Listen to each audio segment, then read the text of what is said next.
Alhamdulillahi Rabbil Alameen. As-salatu was-salamu ala khatamin nabiyyin wa ala alihi wa sahbihi ajma'in. Amma ba'd, fa'a'udhu billahi minash shaitanir rajim. Bismillahir rahmanir rahim.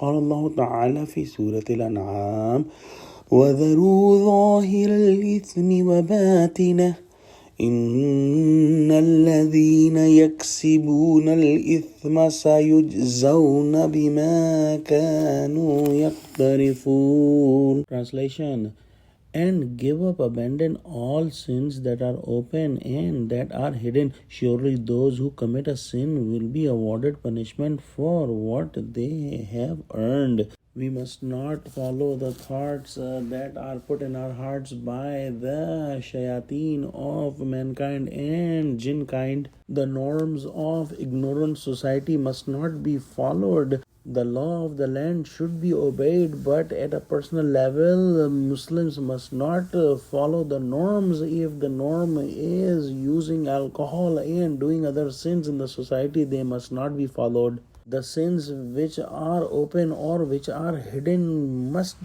be abandoned. The sins that are done with the hands or feet, or the sins that are done in the thought process, or which cannot be sensed, like the sins of the heart and the sins of the eyes, must be abandoned. Because if somebody is doing the sins and dies without repentance, he will be given punishment for them. In the next ayah, Allah subhanahu wa ta'ala says, وَلَا تَأْكُلُوا مِمَّا لَمْ يُذْكَرِ اسْمُ اللَّهِ عَلَيْهِ وَإِنَّهُ لَفِسْقٌ وَإِنَّ الشَّيَاطِينَ لَيُوحُونَ إِلَىٰ أَوْلِيَائِهِمْ لِيُجَادِلُوكُمْ وَإِنْ أَطَعْتُمُوهُمْ إِنَّكُمْ لَمُشْرِكُونَ. Translation: and do not eat from that on which the name of Allah has not been mentioned, for that is surely sin, fisq, disobedience.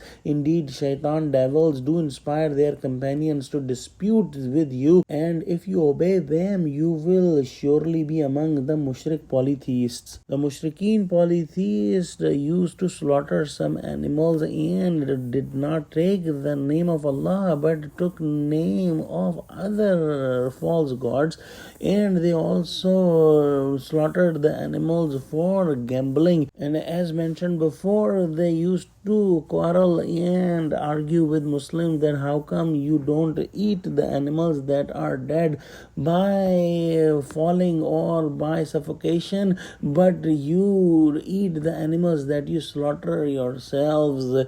And these weak arguments were put in their hearts by the devils of mankind and jinn kind. The main point to understand is only Allah subhanahu wa ta'ala can make law, and when Allah says that this thing is haram, that thing will be haram no matter what argument you can bring. And if Allah says that this thing is halal, this thing will be halal no matter what argument people can bring. In today's ayah, Allah subhanahu wa ta'ala is commanding Muslims that those animals that are not slaughtered on the name of Allah should not be eaten. And if somebody is eating those things that are made haram by Allah subhanahu wa ta'ala and have made halal by any other entity, is doing the shirk or polytheism. We will inshallah study in Surah Tawbah. Allah subhanahu wa ta'ala says, اتَّخَذُوا أَحْبَارَهُمْ وَرُحْبَانَهُم, meaning Christians have made their scholars and their leaders false gods. A companion of Prophet Muhammad sallallahu alaihi wasallam, who was Christian before Hazrat Adi bin Hatim radhiyallahu ta'ala anhu, asked Prophet Muhammad sallallahu alaihi wasallam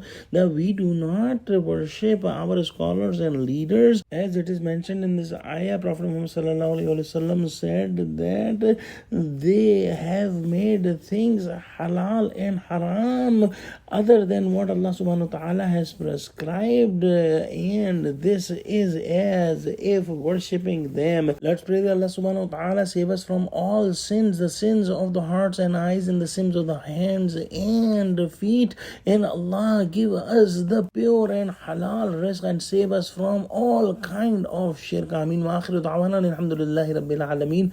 Wassalamu alaikum wa rahmatullahi